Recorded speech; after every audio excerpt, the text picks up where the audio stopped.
Salada Cultural.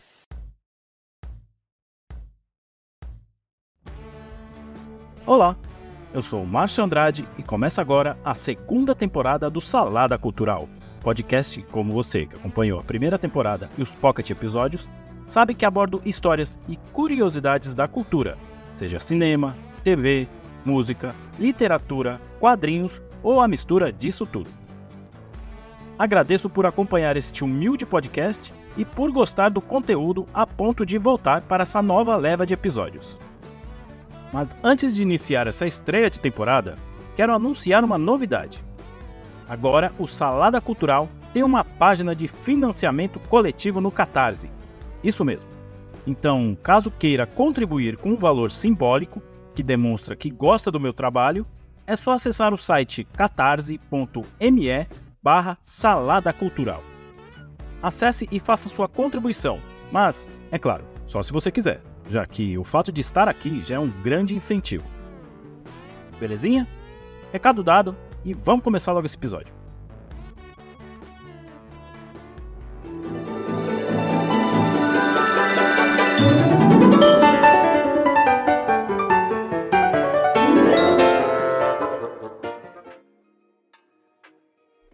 A TV Cultura de São Paulo guarda boa parte da memória afetiva de quem foi criança na década de 1990.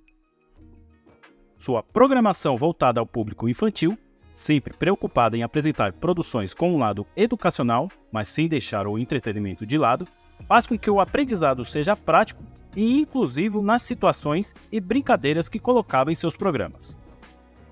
Essa preocupação em levar conteúdo de qualidade fez aquela geração lembrar com muito carinho de tudo que passava naquele canal. Tomo como exemplo este que vos fala, que até hoje sabe a ordem dos programas exibidos em sua grade de programação naquela época. Tudo bem que o exemplo aqui é um nerd xiita, mas já dá uma base do quanto aquela programação é inesquecível. De obras 100% brasileiras como Castelo Rá-Tim-Bum, a produções estrangeiras como a série animada Doug, basta você citar qualquer lembrança relacionada a essas produções em qualquer rede social para receber em troca uma avalanche de comentários nostálgicos de quem viveu aquele período. Dentre tantas obras inesquecíveis, temos aquela que muitas crianças sonhadoras e inventivas se espelhavam: a série Mundo da Lua. Alô? Planeta Terra chamando! Planeta Terra chamando! Alô? Essa é mais uma edição do Diário de Bordo de Lucas Silva, falando diretamente do mundo da Lua, onde tudo pode acontecer.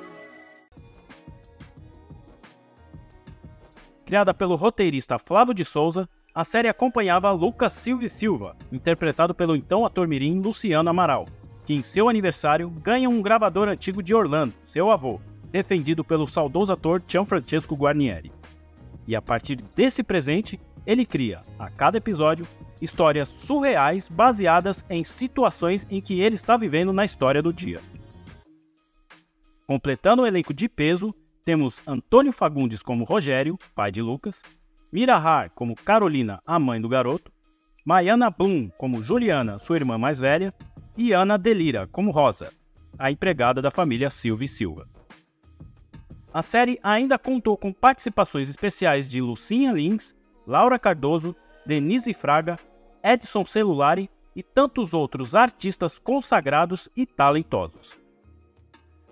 Foram produzidos 52 episódios que eram inicialmente exibidos aos domingos, de 6 de outubro de 1991 a 27 de setembro de 1992. Logo após, esses episódios foram reprisados diariamente na programação da TV Cultura e durante o período de janeiro a março de 1993, ocupou o horário da manhã da TV Globo.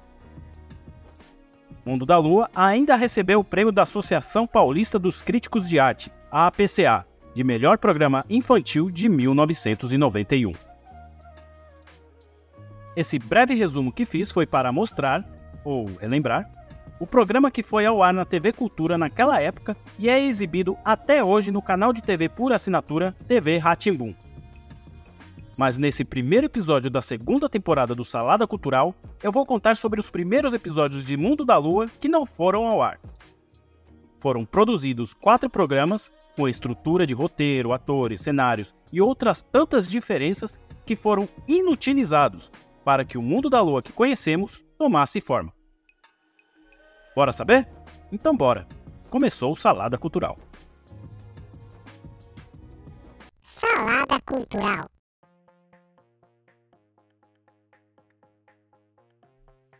Flávio de Souza, o criador do Mundo da Lua, iniciou sua carreira artística no grupo de teatro Podminoga Studio, no final da década de 1970, que, dentre seus integrantes, tinha também o ator Carlos Moreno, hoje mais conhecido como garoto propaganda do comercial da Bombril.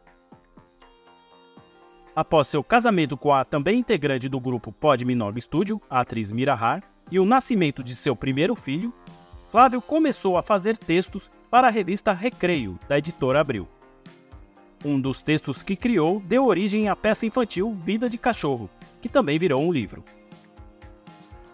Seu trabalho nessa peça e nos textos que entregava para a revista Recreio fez ele ser convidado a fazer parte da equipe criativa do programa Catavento, voltado para crianças da pré-escola e exibido na TV Cultura em 1985. A partir desse programa, Flávio fez parte de outras atrações infantis do canal. Quando ele fazia parte da criação e roteiro do programa Rá-Tim-Bum, que estreou na TV Cultura no início de 1990, Flávio rabiscou a ideia do programa que viria a ser O Mundo da Lua. Segundo Cláudia Dalla Verde, autora e uma das roteiristas do futuro programa, inicialmente ele teve a ideia de fazer uma série semelhante ao programa Chaves, com adultos interpretando crianças, ideia essa que logo foi descartada. Flávio havia pensado em um seriado sobre uma família de classe média de São Paulo, vivendo situações do cotidiano sob o ponto de vista de uma criança com muita imaginação. Em entrevista para o jornal Folha de São Paulo em 2021, ele disse que o personagem Lucas Silva e Silva era uma mistura dele com seu filho Lucas, que na época tinha a mesma idade do personagem. Com a ideia bem estruturada, Flávio apresentou a proposta para os diretores da TV Cultura, que foi aceita rapidamente, que causou a surpresa do autor, e coincidiu com a renovação do patrocínio que a emissora havia firmado com a Federação das Indústrias do Estado de São Paulo, a Fiesp, que viabilizou a produção da série. Com o sinal verde da produção, Flávio começou a escalação dos roteiristas, que contava, além dele, com nomes como Tatiana Belling, Fernando Bonassi, Beth Carmona, Ricardo Gouveia, a já citada Cláudia Dalla Verde, Fernanda Pompeu, Marcos Weinstock e Roberto Vignati, sendo que este também dirigia os episódios. Para compor o elenco, graças ao orçamento considerado gordo para os padrões da TV Cultura, a produção pensou em nomes consagrados para interpretar os membros adultos da família. Para isso, o Canal Educativo de São Paulo fez um acordo com a TV Globo, que cedeu alguns atores de seu casting e, em troca, acertou a exibição da série em sua programação após a apresentação inédita na grade da TV Cultura, o que de fato ocorreu no ano de 1993, como comentei no início desse episódio. Para o pai da família Silva e Silva, chamaram o consagrado ator Antônio Fagundes. Nessa mesma época, ele iria dividir seu tempo, coincidentemente, com 2 produções que continham mundo no título: a série Mundo da Lua e a novela das 8 da Globo, O Dono do Mundo. As semelhanças paravam por aí, porque enquanto a produção da TV Cultura ele foi um pai gente fina, na novela Global ele fez papel de um mau caráter de marca maior. A mãe de Lucas ficou a cargo de Mira Har, então esposa de Flávio de Souza. Maiana Blum como Juliana, a irmã do protagonista, e Ana Delira como a empregada Rosa, sendo que essa escalação é a mesma que se seguiu nesses primeiros episódios que ninguém viu e naqueles que foram ao ar e todo mundo conhece.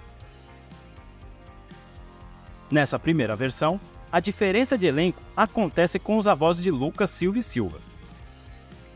A atriz Etty Fraser foi escalada para ser Ivone, a avó materna de Lucas, enquanto o avô paterno foi interpretado por outro ator que, infelizmente, após muito pesquisar, o apresentador deste humilde podcast que vos fala não conseguiu as informações sobre o nome do profissional. Então aqui cabe primeiramente meu pedido de desculpas por não levar essa informação completa a você, fiel ouvinte e seguidor do Salada Cultural. E em segundo lugar, caso alguém que esteja ouvindo este episódio e saiba o nome do ator que interpretou o avô Orlando nessa primeira versão do Mundo da Lua, comente aqui ou em meu perfil do Instagram, o @MárcioAND. Sua resposta será repassada no próximo episódio, dando seus devidos créditos, além de ter minha gratidão eterna pela contribuição.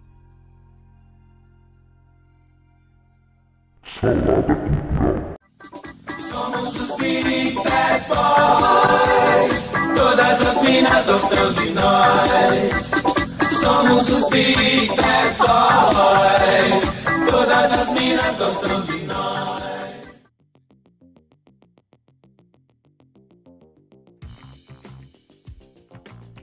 A escalação de Luciano Amaral para o papel de Lucas Silva e Silva surgiu após a equipe criativa ver o ator mirim em uma propaganda do produto Vic Vaporub. Ontem eu estava com a respiração ruim, com o peito congestionado, com a garganta raspando e o nariz entupido. Aí, mamãe passou Vic Vaporub. Vic Vaporub descongestiona o nariz, acalma o peito e alivia a tosse. Mãe, já acabei! Vic Vaporub. Ele concorreu à vaga com milhares de crianças e conseguiu o papel que hoje fica difícil de imaginar outra criança senão o Luciano para fazer o protagonista da série. Outra diferença dessa versão é o local onde se passaria o programa. A família Silva e Silva morava em um apartamento que pertencia ao avô Orlando. Dessa versão inicial, 6 episódios foram roteirizados, sendo que 4 deles chegaram a ser gravados e editados. Nessa versão, segundo conta Maiana Blum, além do espaço reduzido, já que a história se passava em um apartamento, havia um lado mais realista na história, reduzindo a parte de imaginação de Lucas e seu gravador, que vale citar, não era o mesmo gravador que conhecemos. Outro ponto era a proximidade com fatos e pessoas reais, como, por exemplo, a Juliana, irmã de Lucas, era fã da cantora Madonna nessa versão. Ou seja, os Big Bad Boys e a Mona Lisa foram criações posteriores. Em um vídeo em seu canal no YouTube, Flávio de Souza conta que esses episódios iniciais foram feitos sem uma supervisão por parte da TV Cultura, que após os 4 episódios gravados estarem prontos, a chefe de pedagogia da emissora, ao qual ele não citou o nome, mas diz que vivia tendo discussões acaloradas com ela, achou que as histórias não eram educativas o suficiente. Naquele período, todas as produções do canal público de São Paulo seguiam uma rigorosa regra de que tudo que fosse produzido precisava ter um componente educativo forte, muitas vezes seguindo à risca o currículo oficial da escola pública brasileira. Por isso, foi decidido descartar aqueles 4 episódios já produzidos e refazer do zero toda a série.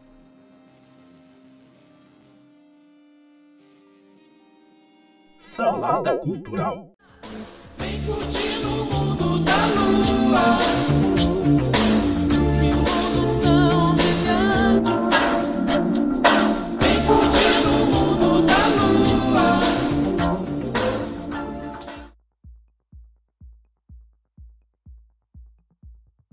Para ajudar nessa reestruturação, foi chamada Ana Mui Laerte, diretora e roteirista que hoje é conhecida pelo filme Que Horas Ela Volta. Ana organizou o esqueleto dos episódios como nós conhecemos hoje, com a apresentação do tema do episódio, seu andamento, a parte em que Lucas faz uso do gravador para ativar sua imaginação baseada no tema da semana e sua conclusão, já de volta à realidade. Todas essas mudanças levaram em torno de 4 meses para serem concluídas a ponto de retornarem à gravação dos episódios. Por conta disso, muitas mudanças no elenco também ocorreram. Os avós de Lucas foram substituídos por Gianfrancesco Guarnieri e a atriz Liana Duval, que ficou no lugar de Etty Fraser, porque esta assumiu outro trabalho na TV Globo, mas ainda fez participações especiais em alguns episódios, interpretando a tia-avó Yolanda.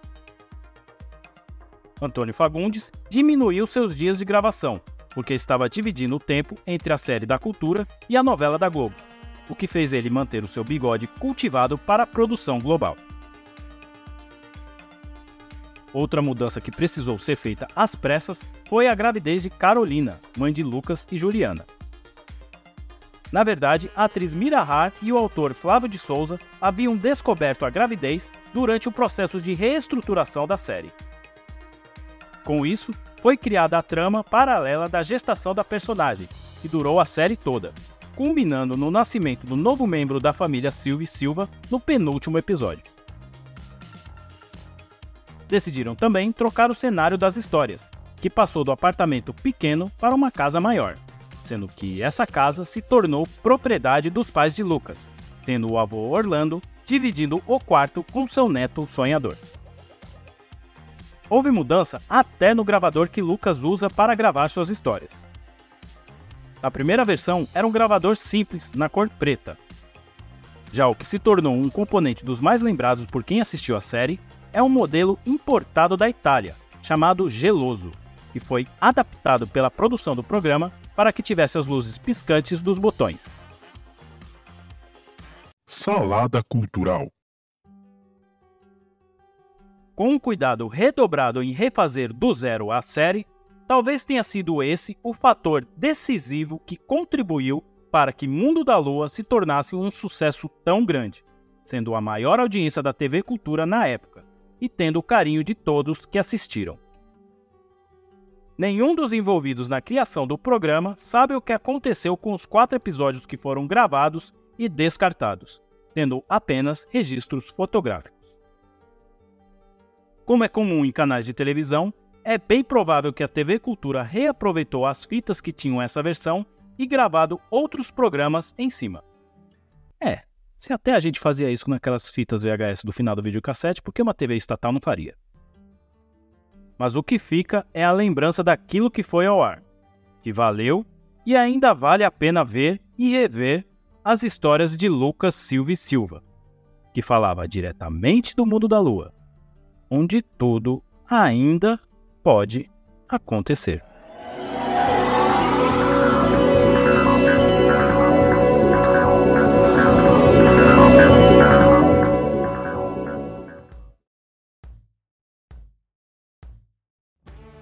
O primeiro episódio da segunda temporada do Salada Cultural fica por aqui.